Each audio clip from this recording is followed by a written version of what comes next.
ئێمە وەکو گوتم ئەم ڕووماڵی کوردستان 24 بەردەوام دەبێ ئێمە دوو میوانمان لەگەڵدایە دەمانێت قسەی زیاتر لەسەر ئەم بابەتە بکەین و بابزانین کاردانەوەکان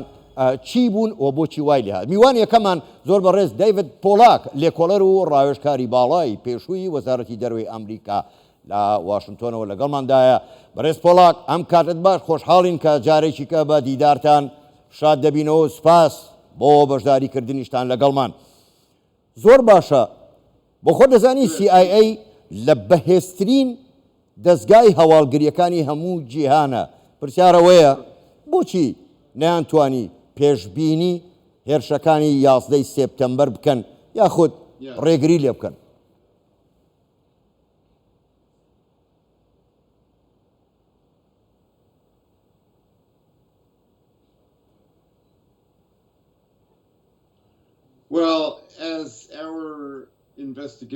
بە گوێرەی لێکۆڵینەوەکان و دەرکەوتووە دوای هێرشەکان 11 سێپتێمبەر ئێمە زانیاریمان هەبووە، بەڵام وەک وتمان ئێمە هەموو شتمان بە یەک نەگەیاندووە، واتە وێنە گەورەکە و زانیاریەکانمان نەگەیشتون، واتە پارچە زانیاریەکان نەخراونەتەوە سەریەک باوە پێناسەی بکەم، بەڵام زانیاری هەبووە و دوای ئەوە دوای هێرشەکانی 11 سێپتێمبەر کە ڕوویاندا ئێمە سترەکچەر و هەیکەلیەی با بڵێن ئەندازەی هەواڵگری خۆمان گۆڕی لە ئەمریکا، بۆیە ئەمە تەنها CIA نییە بەڵکو FBI و سوپا هەواڵگری سوپا بە هەمان شێوە و ئاژانسەکانی دیکەش بە هەمان شێوە کە دەبوو پێکەوە کار بکەن ئەو هەماهەنگیەی لە بینیان زیاتر بکەن وەکوتن هەموو پارچەیەکی زانیاری هەموو زانیاریەک بە گرنگ وەربگرن و بیگەێنن بە یەکتر و ئاڵوگۆڕی پێ بکەن. بۆیە لە دوای 11 سێپتێمبەرەوە ئێمە هێرشی تیرۆریستیمان نەبووە بەم قەبارەیە لە ئەمریکا. بۆیە زیاتر لە 20 ساڵە کە ئەلقاعیدە و داعش و گروپەکانی دیکە هەوڵەدەن بۆی کە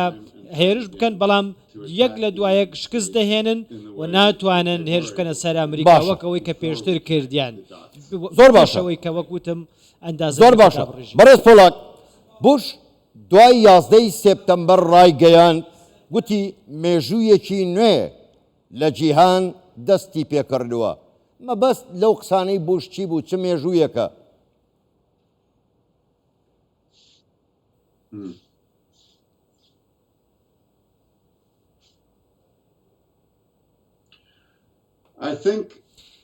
من پێم وایە ئەوەی کە مەبەستی بوو ئەو کات و زیاتر لە 20 ساڵە هێشتا ئەو قسەی هەر هەیە کە ئەمریکا و وڵاتانی دیکەش ئێمە ڕێگا و سیاسەتی خۆمان گۆڕیوە، کارەکەین بۆ ئەوەی کە ڕێگیری بکەین لە دووبارە بوونەوەی ئەو توندڕەویە و ئەو هێرشە تیرۆریستیانە، نەک تەنها بۆی کە ئاسایش و ڕێکارەکانی خۆمان باشتر بکەین، بەڵکو بۆ باشترکردنی حکوومەت، ئیدارەدانی حکوومەت، بۆی کە تیرۆریستان ناتوانن کە خۆیان ڕێک بخەنەوە و با بڵێن توندڕەوەکان و هەوادارەکانیان کۆبکەنەوە. بیرۆکەکە ئەوە بوو کە دیموکراتیانەتر و با بڵێن ئەوەی کە پێ دەڵێن لە پێکەنانی حکوومەتدا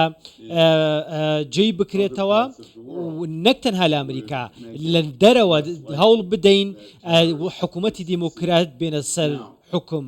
کە ئەمە یەکێک لە هۆکارەکان بوو کە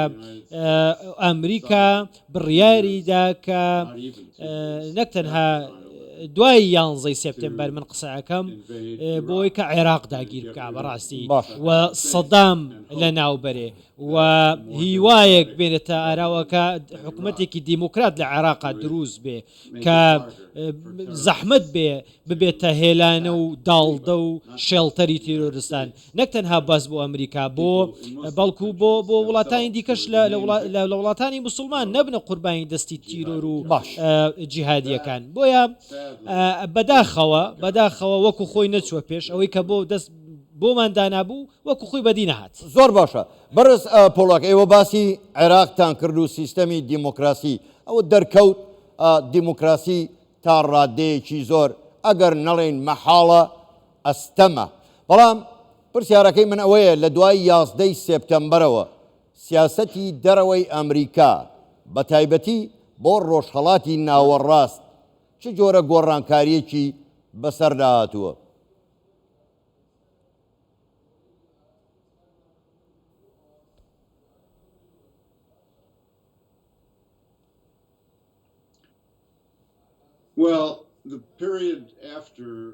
ماوەی دوای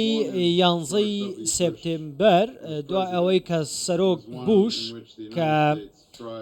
ئەمریکا و ئیدارەکەی هەوڵیدا کە ئەم هەوڵانەی با بڵێن بهێنانە سەر دەسەڵاتی حکوومەتی دیموکرات لە عێراق و ئەفغانستان ئەمە هەوڵی یەکەمی بوو بەڕاستی دوای 11 سپتێمبەر بۆی کە جیهادیەکان و تیرۆریستەکان دەسەڵات نەگرن دوای ئەوە دوای 8 ساڵ لە ئیدارەکەی باراک ئۆباما با بڵێن لەو ماوەیەدا ئەتوانم بڵێم سیاسەتی ئەمریکا بەردەوام بوو لە شەڕی ڕوبەڕووبوونەوەی تیرۆریزم و توندوتیژی وەکەوەی کە پێڵێن ئێمە تیرۆریستەکان بەڵام جارێکی دیکە وەک دەزانی لە 2011 سەرۆک ئۆباما بڕیاریدا کە لە عێراق بکشێتەوە و هێزەکانی ئەمریکا لە وڵاتەکەی ئێوە بکاتە دەرەوە بۆیە دەرەنجامەکەی بەداخەوە ئەوە بوو کە بۆ هۆی با بڵێن سەرهەڵدانەوەی جیهادیەکان تندڕەوەکان وەکەوەی کە پێڵێن داعش لە داعشە خۆیان ڕێخستەوە و کە بەشێکە لە قاعیدا بەداخەوە ماڵێن بەڵام ئەمە دەبوو با بڵێن دوای 3 ساڵ ئێمە بگەڕێنەوە عێراق بۆی کە هاوکاری عێراق و پێشمەرگە بکەین و حکوومەتی هەرێمی کوردستان بکەین بۆی کە شەڕی تیرۆریست و جیهادیەکان بکەن کە تا ئێستاش ئێوە لە شەڕیان بەردەوامن. زۆر باشە بەڕێز پۆڵاک بەڕای ئێوە سەرهەڵدان یاخود دەرکەوتنی قاعیدە داعش ئەو گروپە تێرۆریستیانە بۆچی دەگەڕێتەوە بۆچی بە دیاریکراویش لە ڕۆژهەڵاتی ناوەڕاستەوە؟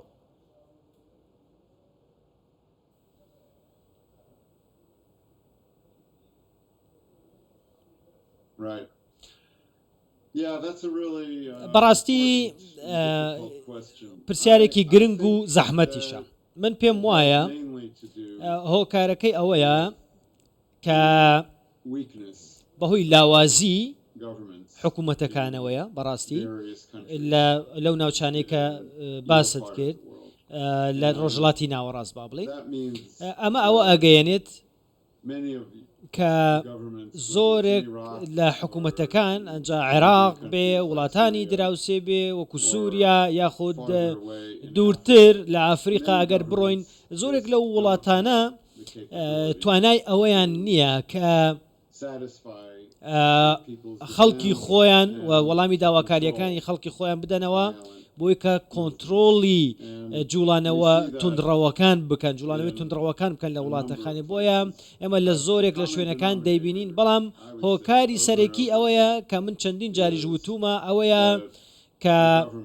حکوومەت زۆر لاوازە و زۆر جاریش گەندەڵە حکوومەتێکی گەندەڵە و زۆر دوورە لە خواستی خەڵکەکەیەوە و ناتوانێت کە خواستی خەڵکەکەی دابین بکە و ئەم گروپانە ئەو کەلێنانە دەقۆزنەوە و دەبنە گروپی تۆریستی زۆرێک لە وڵاتەکان لە هەموو جیهان تۆ با بڵێن تیرۆریستی کەست هەیە تاکت هەیە بەڵام ڕێکخرا و خۆی بگرێتەوە و ببێتە گروپێ و ڕێکخراوێک لەو جۆرە وڵاتانە دروست دەبن کە جەنابەت باس زۆر باشە بەڕێز پۆڵاک تا چەند لەگەڵ ئەوەدان کە دەڵێن مەسلەی تیرۆریزم پەیوەندی بەوەوە هەیە کە نە ئەمریکا نە ڕۆژ ئاوا لە کولتوری ڕۆژهەڵات تێناگەن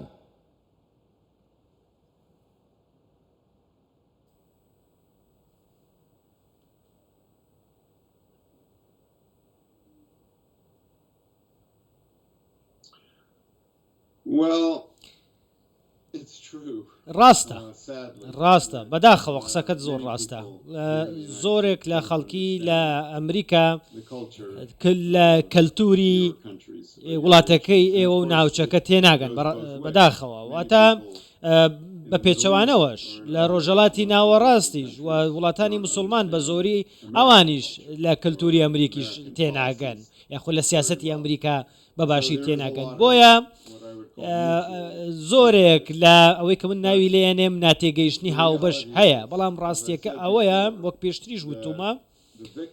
کە قوربانی با بڵێن جیهادیەکان و تیرۆریستەکان بە زۆری لە وڵاتەکانی خۆیانن بە زۆری بەداخەوە مسلمانن دەبنە قوربانی لە عێراق بێ لە سووریا لە ئەفریقا بێ ئەمریکا و وڵاتانی دیکە لە دەرەوە بەدەر لە ناوچەکە بەشدارن هەندێک جار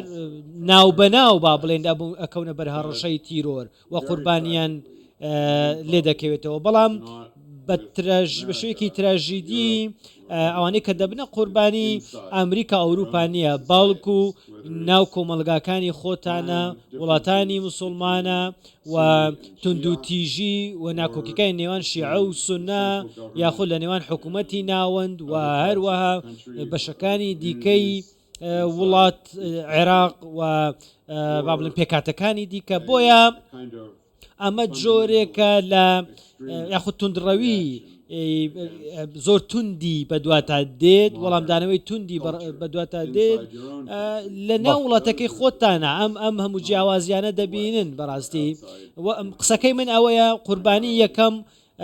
وڵاتە مسلمانەکانە نەک وڵاتانی ئەوروپی و ئەمریکا زۆر باشە زۆر بەڕێز دەیڤد پۆلاک لێکۆڵەر و ڕاوێژکاری باڵای پێشووی وەزارەتی دەرەوەی ئەمریکا ڕاستەوخۆ لە واشنگتۆنەوە لەگەڵمان بووی گەلێک سپاس بۆ بەشداریکردنتان لەگەڵمان سپاس بۆیەوە